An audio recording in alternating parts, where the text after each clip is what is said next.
낙수물이 바위를 뚫는다는 속담이 있죠. 낙수물이 바위를 뚫는 건 물방울의 힘이 세기 때문이 아닙니다. 같은 방향으로 일관되게 떨어지기 때문이지요. 노동조합도 마찬가지입니다. 결국 노사관계는 일관성과 방향성의 관계이죠. 그렇다면 우본의 위탁정책 방향은 어디를 향해 가고 있을까요? 그리고 노동조합의 정책 방향은 어디를 향해 가야 할까요? 잡설은 잠시 접어두고 영상에서는 숫자와 자료를 토대로 실체적 진실을 알려드리도록 하겠습니다. 2022년에 입사한 우체국 택배 배달원이 있습니다. 편의상 태기라고 부르죠. 태기는 올해로 세 번째 계약을 하게 됩니다.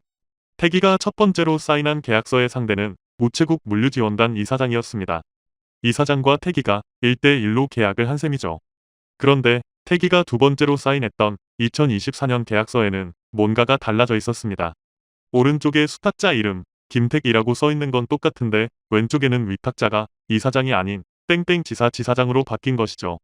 당시에는 우체국도 지원단도 그리고 노동조합도 이렇게 바뀐 이유나 배경을 태기에게 설명해 주지 않았습니다.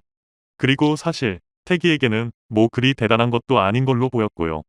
지금까지 계약서 내용을 읽고 사인한 적도 없었는데 이사장이건 지사장이건 뭐가 대수겠습니까?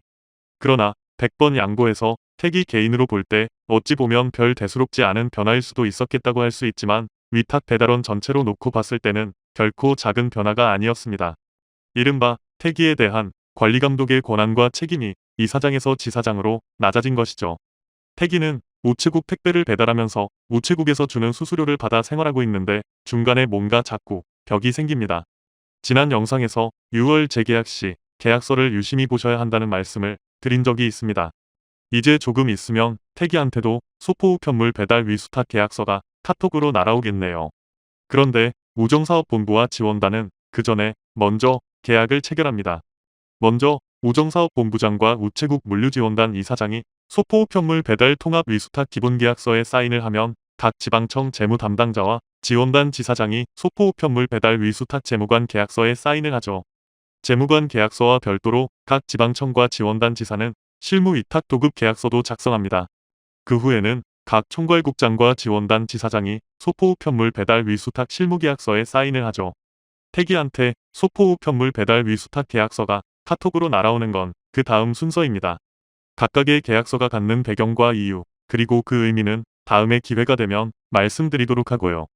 드리고 싶은 말씀은 우체국 택배만의 복잡하고도 모호한 계약 구조는 민간 택배사와는 차원이 다르게 정교하고 복잡하다는 말씀을 드리는 것입니다. 그도 그럴 수밖에 없는 게 민간 택배사는 법을 지키면서 이윤을 추구하는 기업이지만 우체국 택배를 운용하는 우정사업본부는 법을 만들고 군대와 경찰을 배타적으로 독점하고 있는 국가, 즉 정부이기 때문입니다. 민간 영역과 공공 영역은 애초에 그 성격이 같을 수가 없는 것이죠. 복잡한 얘기는 생략하고요. 태기가 직접 사인하는 계약서는 소포우편물 배달 위수탁 계약서가 유일한데 태기의 최대 관심사인 임금, 즉 물량과 수수료가 이 계약서에서 결정되는 것일까요? 정답은 아니오입니다. 이미 앞선 계약서에서 모두 정해져 있는 것이죠. 여기에 우체국 택배의 복잡한 계약 구조의 비밀이 숨겨져 있습니다. 민간 택배 기사들은 정해진 구역에서 물량이 늘어나면 수입이 늘고 물량이 줄어들면 수입이 줄어드는 구조이죠. 그러나 우체국 택배는 다릅니다. 우정사업본부에 의해서 철저하게 관리되고 통제되죠. 자세한 얘기는 다음 영상에서 드리도록 하겠습니다. 구독, 좋아요, 알림 설정 하지 마세요. 조합원, 비조합원 관계없이 이 영상을 공유해서 널리 진실을 알려주시기 바랍니다.